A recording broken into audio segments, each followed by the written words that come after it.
Eu me chamo Mário Svel, um nome que eu escolhi quando eu estudava inglês no IBEL. E eu tive a minha iniciação, digamos assim, na publicidade. Fui o primeiro desenhista de uma agência de publicidade chamada Amazonas, que deu origem depois à TV Amazonas e hoje Rede Amazônica de televisão. Mas eu me sentia muito preso dentro de quatro paredes, né? Porque publicidade, agência de publicidade. E aí eu pulei pro lado de fora da caixa, né? E descobri o cinema. Descobri o cinema porque eu morava perto de um, Cine Ipiranga, Cachoeirinha, e eu vivia os momentos das minhas matinês nos anos 60. Havia seriados e a gente ficava empolgado com aquilo. Porque tinha que esperar uma semana para ver o resultado do filme, né? Se a diligência ia cair no abismo, se no duelo quem ia morrer, o mocinho ou o ator principal.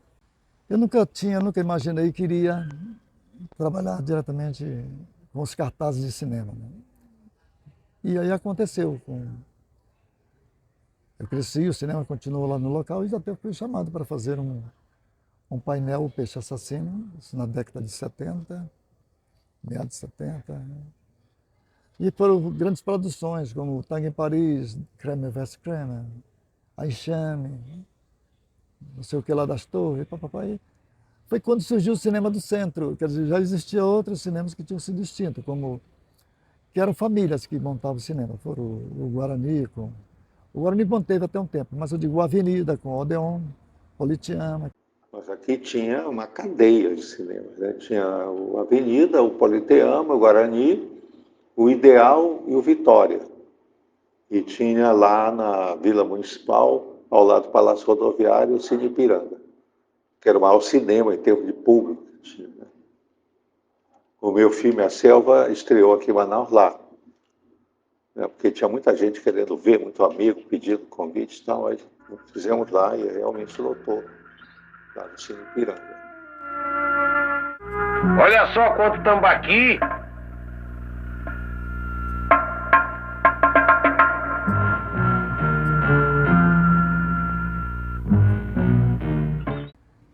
E aí o Joaquim Marinho, um grande cérebro, fantástico trabalhar ao lado daquele homem, que entendia de tudo, cinema, música, teatro. Ele era um master, né? Foi um master para mim. E ele pinta, para ter uma ideia, ele pinta de cabeça para baixo. Então é um sujeito tremendamente criativo e um grande nome para a história do Amazonas em termos de arte e cultura. E aí ele surge com o Cine Chaplin na Avenida Joaquim Nabuco. Foi um novo boom, foi um momento dos anos 80 em que as melhores produções, eu garanto que tenha sido esses anos 80 em termos de filmes, de diretores, surgimento de diretores, de musicais. Você teve uma ideia, aqui na Eduardo Ribeiro tinham dois cinemas maravilhosos. Aonde a bemol ali na Eduardo Ribeiro era o Cine Avenida. E aqui na esquina, onde tem esse espigão aí, da Saldanha Marinho com a Eduardo Ribeiro, era o Cine Odeon, que era o cinema mais luxuoso do Brasil, o primeiro a ter ar refrigerado. E todos os dois tinham uma programação de altíssimo nível. A programação, especialmente do Cine Avenida, era melhor do que a do Cine Odeon. Eles ouviam críticos de cinema, mandavam buscar os filmes importantes e tal. Já o Cine Odeon, ele tinha a programação nacional da cadeia. Então, muitos filmes que estreavam nacionalmente, estreavam aqui junto, na mesma época. Naquela época não existia shopping, então o cinema era lotado. Os filmes dos Trapalhões faziam fila, né? rodava ali a Joaquim Nabuco, e até na 7 de setembro, teve casos assim. Então imagina as filas que eram no cinema, né?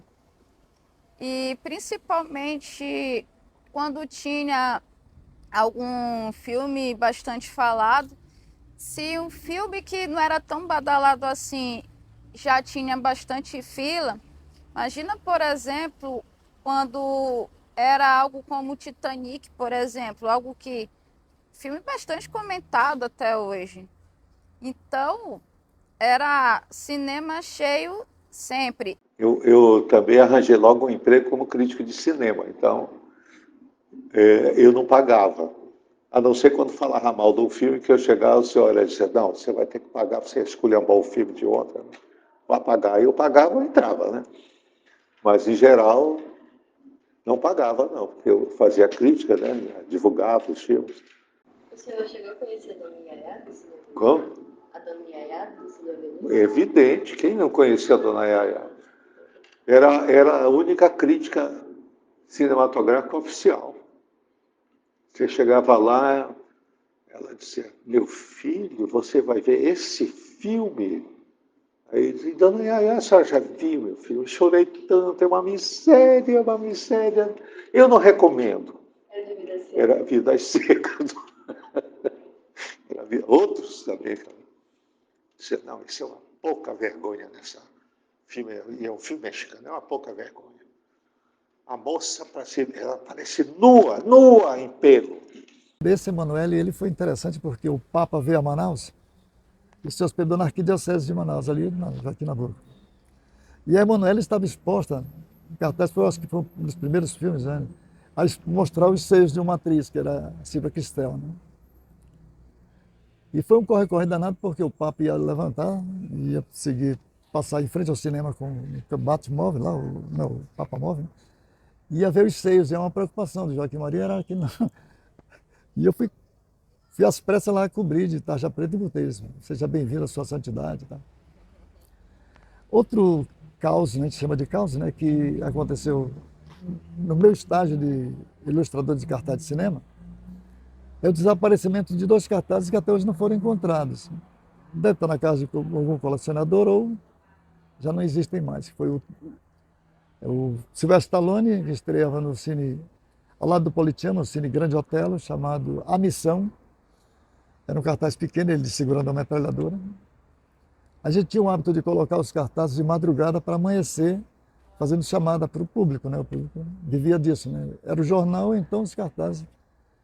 Eu acho que daí deve ter surgido a comunicação visual, que já existia, né? Mas teve esse nome, né? Que você olhava, não precisava ler nada.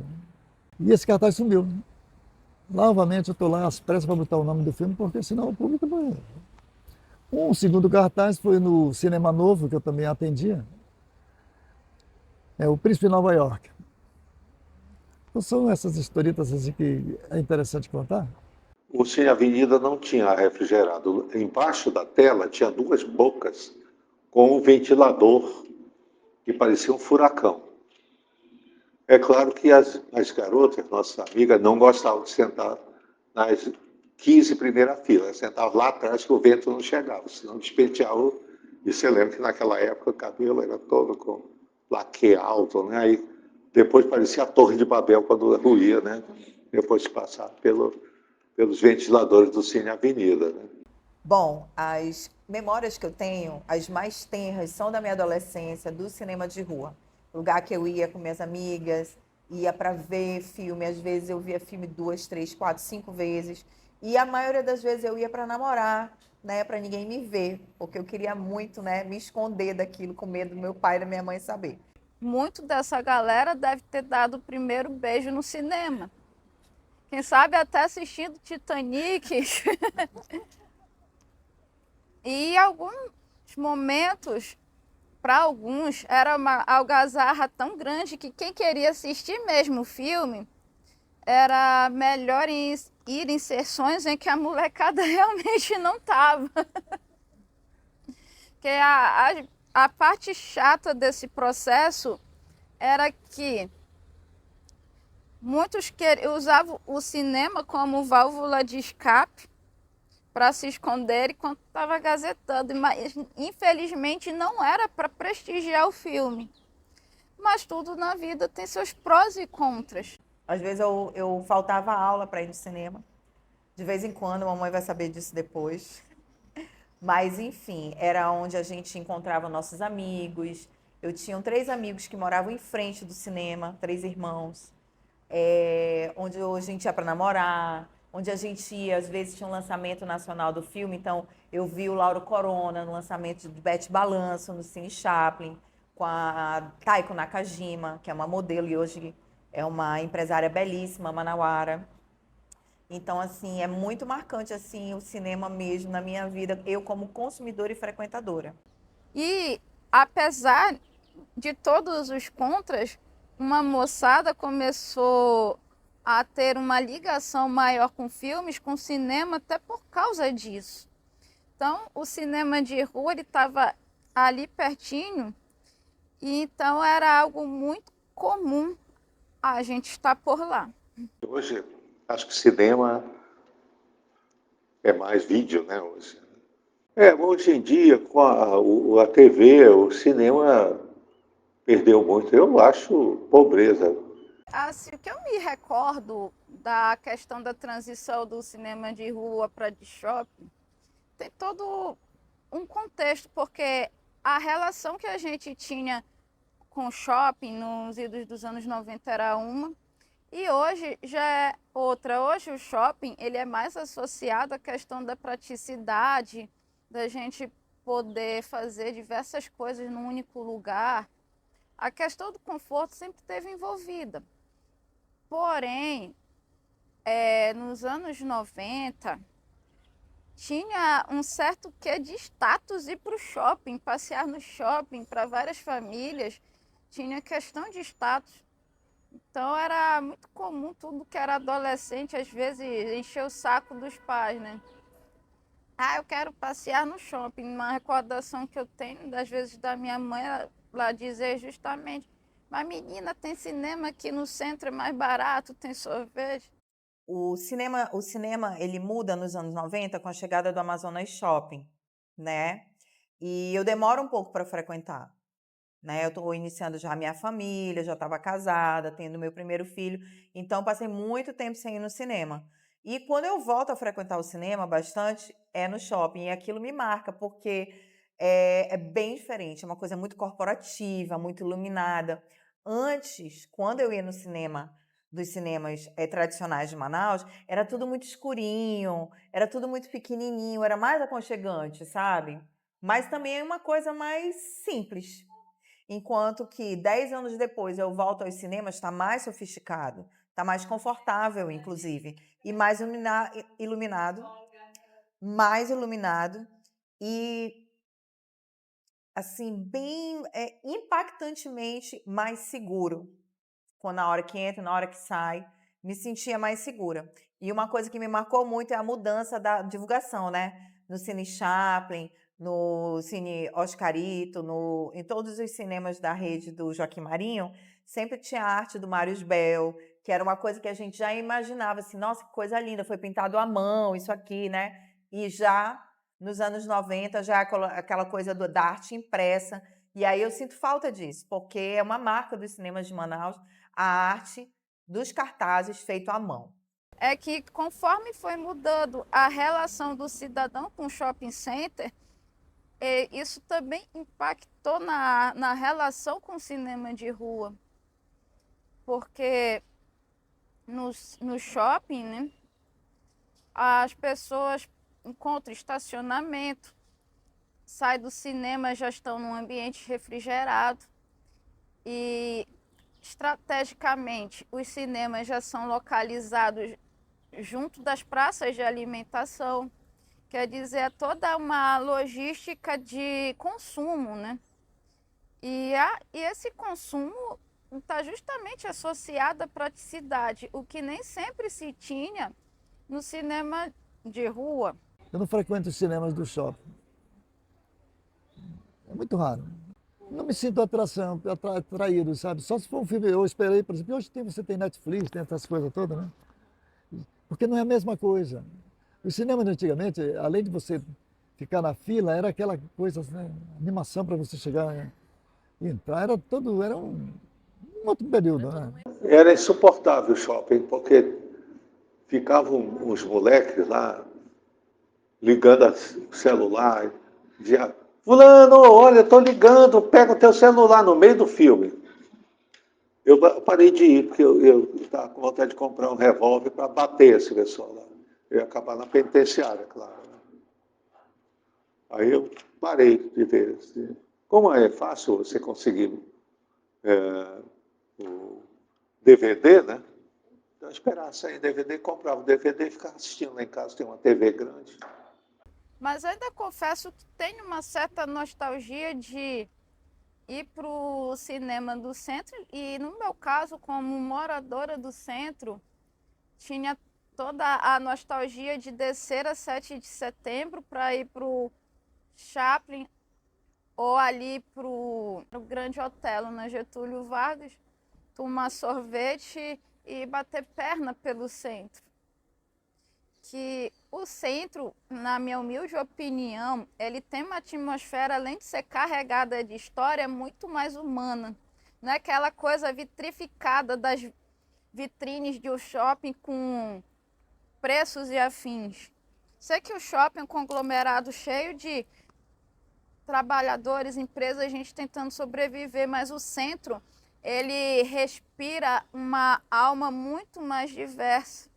E não só a alma dos que estão ali, mas do que chegou muito antes da gente. Poxa, fica feliz o interesse dos jovens pelo cinema, porque o cinema vai continuar existindo. Ele surgiu, ele vai continuar existindo, vai ter sempre público, né? Havia um susto, porque a televisão vai tirando. Não tira nada. Ele vai continuar existindo, já está com 100 e tantos anos, né? Graças a Deus. E isso anima muita gente, no caso eu já de passagem, né? Os jovens chegando com interesse no cinema. Eu sempre vivo o cinema dentro da minha vida, não só quando eu vou ao cinema. Então, eu agradeço todos os elementos que eu assisti, os filmes que eu tive acesso, agradeço meus pais, agradeço algumas histórias que me fizeram refletir, inclusive foram me construindo como pessoa e às vezes me desconstruindo como pessoa. Porque muitos filmes também, eles também têm um elemento desconstrutivo do cinema e não só construtivo. Muitos filmes me atingiram profundamente e me desconstruíram em preconceitos, em opiniões formadas. Então, eu digo que o cinema, ele me desconstrói para me reconstruir, me renovar, me transformar a cada dia. É isso.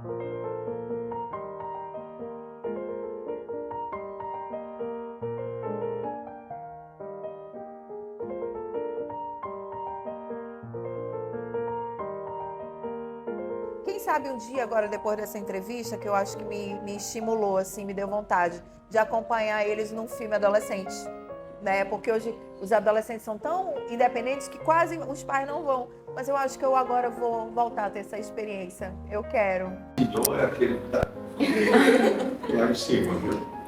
Pode tratar por você, por tudo. Tá? E quem aí do Clube dos Lisos nunca foi comprar um lanche na Americanas ou comprar baguete no Carrefour? Os jovens que estão na universidade, que gostam de cinema, podem fazer o seu roteiro e entrar num desses projetos aí que estão surgindo, né? E fazer uma produção local.